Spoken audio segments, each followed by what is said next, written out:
ओम नमो भगवते वासुदेवाय नमः। नमस्कार, मैं ज्योतिषाचार्य वरुण प्रकाश ज्योतिष के आज के संस्करण में आपका स्वागत करता हूँ। समस्याएं तो निश्चित तौर पे आपके साथ हैं, दुख में हैं, जीवन निराशा से काट रहे हैं, यह सोच रहे हैं कि होने वाला समय शायद अच्छा हो जाए, आने वाला समय शायद अच्छा हो जाए, आपका व्यापार चल जाए, आपको धन मिल जाए। आप इस उम्मीद में बैठे हैं कि कोई अचानक से आपको पैसा दे देगा, आपकी समस्याएं खत्म हो जाएगी। सपनों में खोए हैं आप, लेकिन उपाय नहीं करना चाहते, कोशिश नहीं करना चाहते, प्रयास नहीं करना चाहते और चाहते हैं सफल भी हो जाए। तो यह कैसे संभव है? आप ही सोचिए, यह कैसे संभव है? कुछ न कुछ तो अवश्य करना पड़ेगा। और इस चिंता में आप बैठे हैं, उस उम्मीद में बैठे हैं कि आने वाला समय शायद अचानक अपने आप अच्छा हो जाए, तब सब कुछ अच्छा हो जाए, आपका चल जाए। तो ऐसा नहीं होगा। बिना प्रयास, बिना कोशिश, बिना प्रयत्न के कुछ भी नहीं होने वाला है। आपके साथ समस्याएं क्यों चल रही हैं? कभी आपने विचार किया है? आपको ही दुख क्यों मिल रहा है? लोग कहां से कहां पहुंचे जा रहे हैं और आप क्यों नहीं पहुंच पा रहे हैं? आपके अंदर ऐसी क्या कमी है? तो अवश्य कुछ कमी होगा।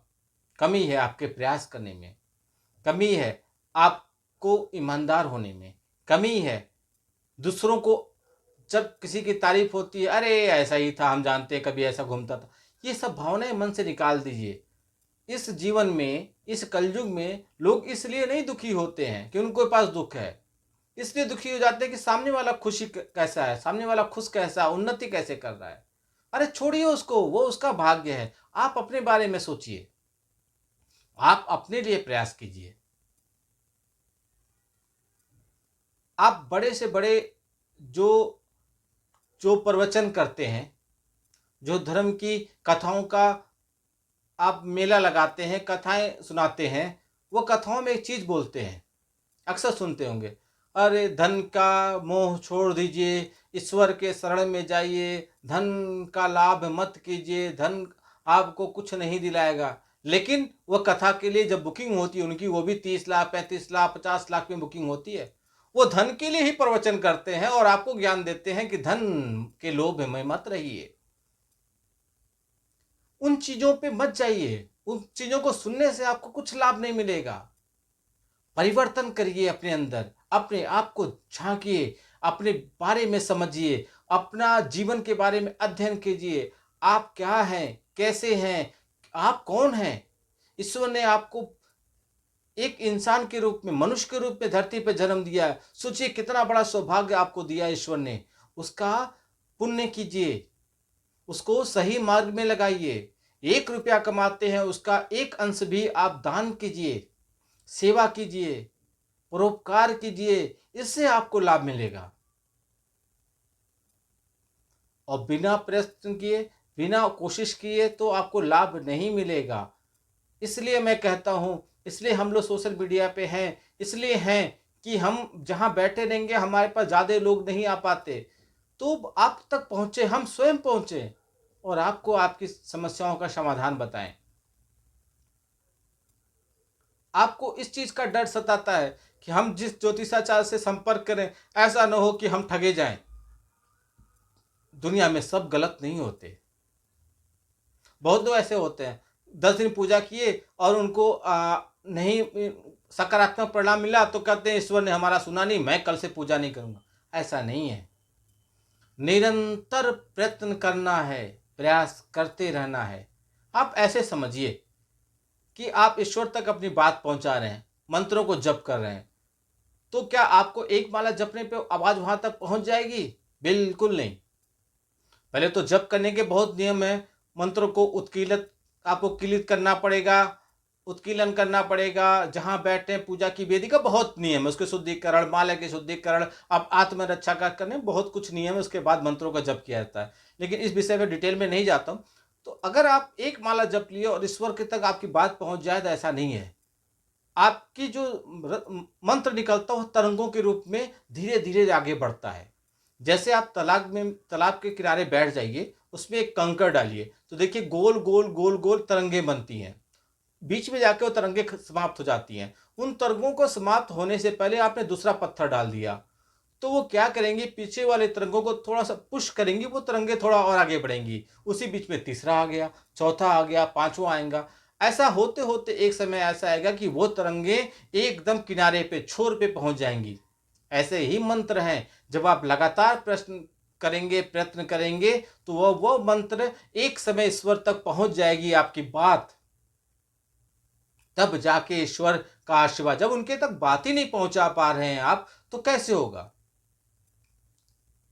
लेकिन हमारे शास्त्रों में ब्राह्मण को यह शक्ति दी गई है कि अगर आप नहीं कर सकते हैं तो ब्राह्मण के द्वारा करा सकते हैं। इसलिए पूजा पाठ मंत्र जत्र इन सबों का ब्राह्मण लोग भी करते हैं। तो आप हमारे कार्यालय से संपर्क करके करा सकते हैं, लेकिन कुछ न कुछ तो कीजिए। तो आज मैं चर्चा करूंगा मिथुन राशि के बारे में कि 2025 आपका कैसा रहेगा, आने वाला साल। अभी से समझिए अपने बारे में। मिथुन राशि के बारे में जो मैं बताऊंगा, यह आपके नाम राशि और चंद्र राशि पर आधारित है। आप अपनी कुंडली का विश्लेषण करा के अपने बारे में समझ लीजिए, और किसी भी बाधा के आने से पहले सतर्क रहिए, क्योंकि मैं भविष्यवाणी करके आपके जीवन में हर आने वाली समस्याओं के बारे में पहले से सचेत कर दूंगा। कितनी खुशियां मिलेंगी सब बता दूंगा, क्या क्या मिलेगा सब बता दूंगा। तो मिथुन राशि के जातकों के लिए मैंने यह वीडियो विशेष रूप से तैयार किया है। 2025 में मिथुन राशि के जातकों के जीवन में कौन कौन से बदलाव आने वाले हैं, इससे संबंधित सटीक भविष्यवाणी मैं आपको यहाँ पे दूंगा। लेकिन यह वैदिक ज्योतिष पे आधारित है। वर्ष 2025 के दौरान विभिन्न ग्रहों की स्थिति, ग्रहों के गोचर, ग्रहों की गणना के आधार पर यह विशेष रूप से मैंने तैयार किया है।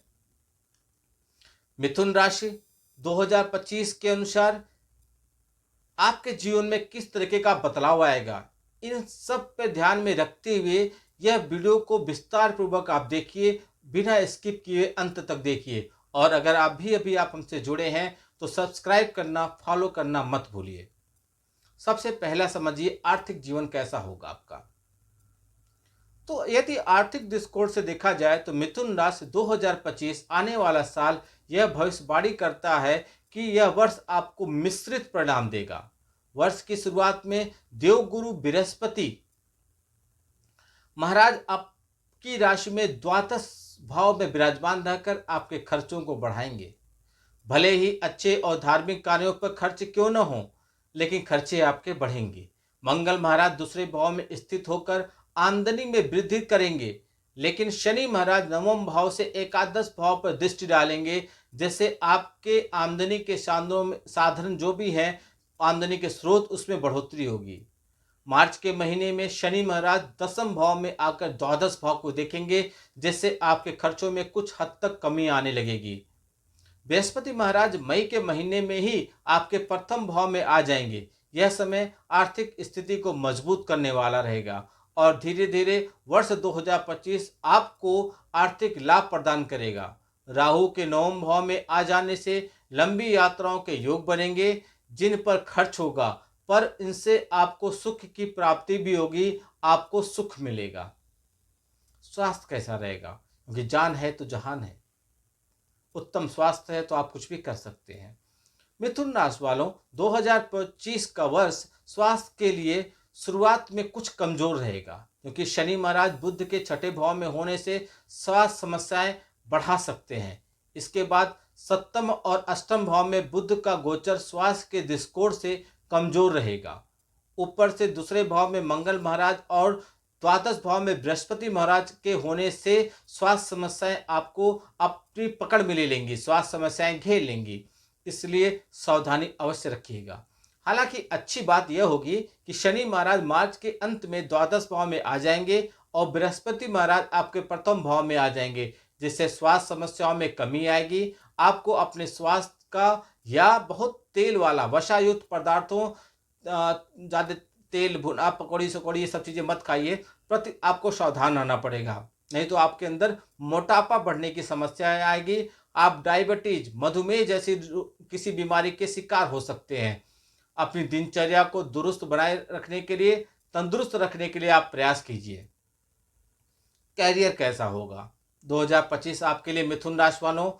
तो कैरियर की बात करें तो वर्ष की शुरुआत में राहु महाराज 10वें भाव में होंगे, सूर्य महाराज 7वें भाव में रहेंगे, जिससे व्यापार के क्षेत्र में अच्छी सफलता मिलने के आपके पूरे योग हैं।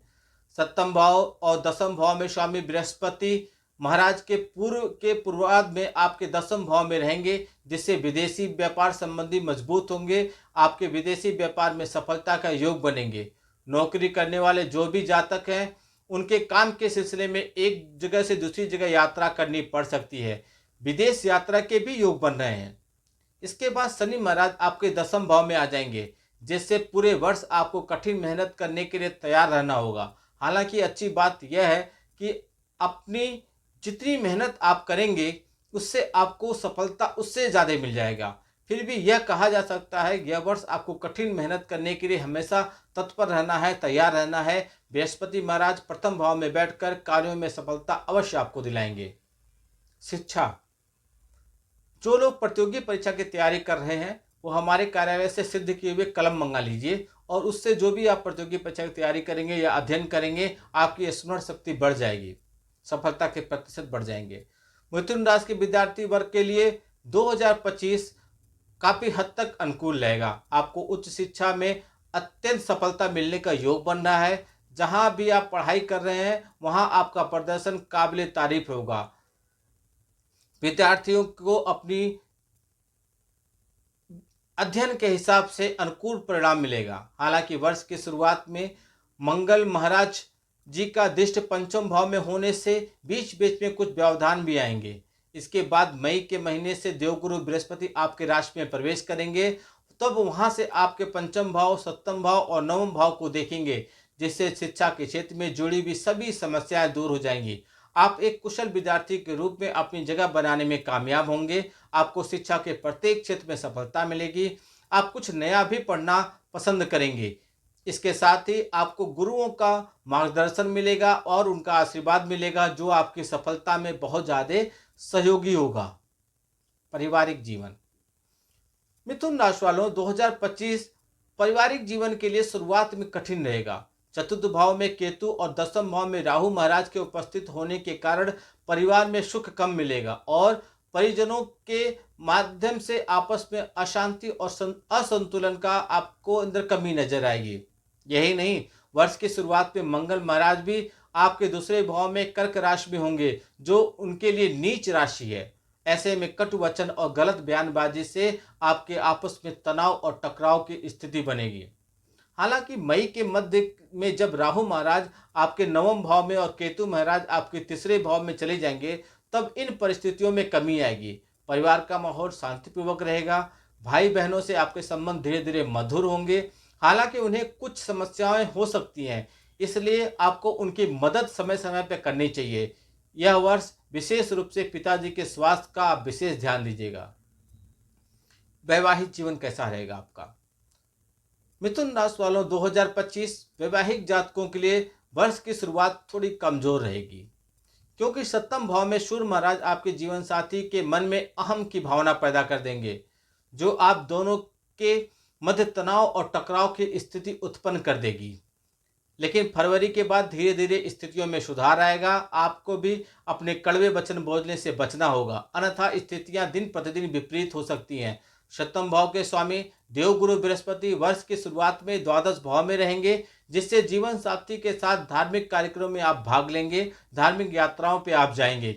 इसके बाद देवगुरु बृहस्पति मई के महीने में आपकी ही राशि में प्रवेश करेंगे और वहां से आपके सप्तम भाव को देखेंगे, जिससे वैवाहिक संबंधों में अंतरंगता और प्रेम की भावना आपके अंदर बढ़ेगी। रिश्ते मधुर होंगे, आपसी सामंजस्य बेहतर होगा और आपको संतान संबंधी सूचनाएं भी मिलेगा, जो आपके लिए सुखद साबित होगा।